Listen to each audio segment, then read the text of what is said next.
ఉద్యోగస్తులు 50,499 మందికి ప్రభుత్వం ప్రతి నెల 1వ తేదీన జీతం ఇచ్చే పరిస్థితి అంటే ఉద్యోగ భద్రత కల్పించే దిశగా ఆ రోజు ప్రజా సంకల్ప యాత్రలో పాదయాత్రలో 13 జిల్లాల్లో 175 నియోజకవర్గాల్లో జగన్మోహన్ రెడ్డి గారి దగ్గర వచ్చి విన్నవించుకున్న ప్రతి అవుట్సోర్సింగ్ ఉద్యోగులందరికీ ముందుగా శుభాకాంక్షలు తెలియపరుస్తున్నాను. ఎందుకంటే ప్రభుత్వం అంటే జవాబుదారితనము, ప్రభుత్వం అంటే భరోసా, ప్రభుత్వం అంటే నేనున్నాను అనే ఒక ఆసరాతో జగన్మోహన్ రెడ్డి గారు ముందుగానే ఈ రాష్ట్రంలో 13 నెలలు పరిపాలనలో ఏ వర్గాన్ని కూడా విడిచిపెట్టకుండా ప్రతి ఒక్కరికి న్యాయం చేసే దిశగా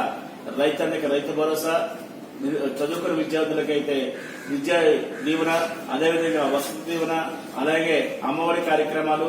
అన్ని కార్యక్రమాలు కూడా ఏర్పాటు చేసి ఈ రాష్ట్రంలో 5 కోట్ల ప్రజానికానికి కూడా జవాబుదారీతనముగా మధ్యవర్తనం లేకుండా దళార్జనం లేకుండా ప్రభుత్వ సంక్షేమ పథకాలను అందించడంలో ఈ రాష్ట్ర ప్రభుత్వం జగన్మోహన్ రెడ్డి గారి నేతృత్వంలో సఫలపరణ అందిస్తుందని చెప్పేసి తెలియజేయడానికి నిజంగా గర్విస్తున్నాం. ఈ రాష్ట్రంలో ప్రతి వర్గానికి న్యాయం చేసే దిశగా ఈ ప్రభుత్వం పనిచేస్తుంది కాబట్టి జగన్మోహన్ రెడ్డి గారు ఈ రాష్ట్రంలో అవుట్ సోర్సింగ్ ఉద్యోగులందరికీ కూడా ఆ రోజు ప్రజా సంకల్ప యాత్రలో మాటిచ్చి ఈ రోజు మాట నెరవేర్చారు. ఈ రోజు